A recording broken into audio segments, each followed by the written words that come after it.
Witam kochani. Zostało mi troszkę farszu, jak robiłam gołąbki, także pomyślałam sobie, zrobię pulpeciki w sosie pieczarkowym. Troszkę dam cebulki, troszkę czosnku, no i oczywiście przyprawy, no i jakiś sos do tego zrobię. Zapraszam. Kochani, zabieramy się za zrobienie sosu do naszych pulpecików. Zaczynamy od podsmażenia pieczarek.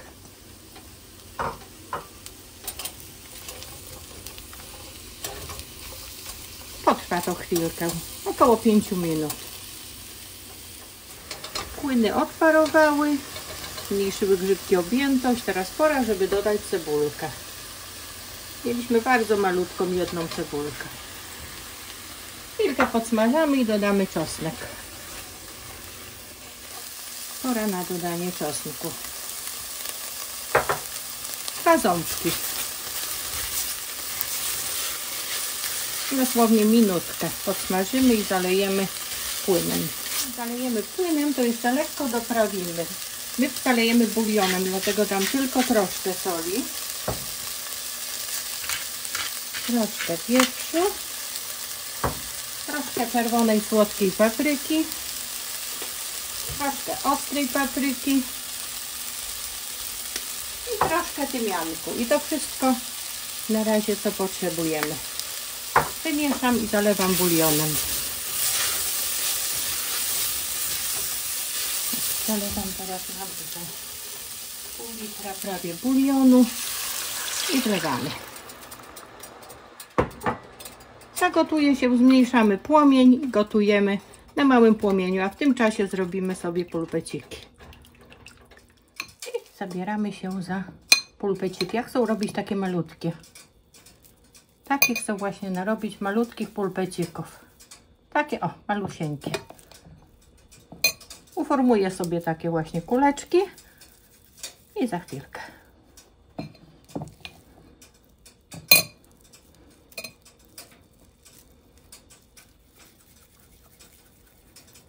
O, takie fajne, malutkie będą. Wyszło nam 17 takich małych pulpecików. Obtaczam w mące każdy i na patelnię. I podsmażymy je z każdej strony tak odrobinę. I dopiero dodamy do naszego sosu.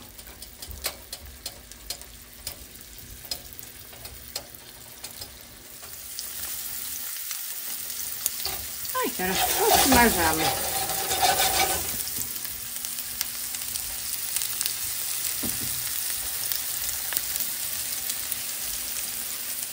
No i przekładamy nasze pulpeciki do sosu. Długo ich nie podsmażamy, bo nie chcemy, żeby nam się rozpadły. Są delikatne. Tutaj się pogotują jeszcze z 15 minut i będą gotowe.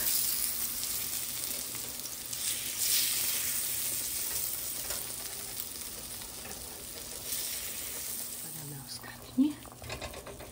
Nie mieszamy, żeby nam się nie rozpadły. Tylko tak lekko przykryję i będziemy dusić około 15 minut. Tak znaczy uchylę i zostawiamy na 15 minut. Kochani, minęło 10 minut. Ja teraz to zaleję, zagęszczę po prostu. Mam taką pełną łyżkę mąki tutaj. Dodałam trochę wody, trochę słodkiej śmietanki. Ale muszę to robić delikatnie, bo te nasze pulpeciki są bardzo delikatne. Tak powlewam tylko. Chcę po prostu zagęścić i zrobić taki kremowy sosik. I pogotujemy jeszcze 5 minut. Delikatnie wleję i będziemy gotować jeszcze 5 minut. Wszystko jeszcze tak delikatnie zamieszam i potrawa gotowa. Na sam koniec dodam troszkę pietruszki i koperku. Troszkę zostawimy sobie później do dekoracji. Na razie kochani, smacznego! Dziękujemy kochani za oglądanie. Pulpeciki gotowe. Trzymajcie się i do następnego. Pa, pa.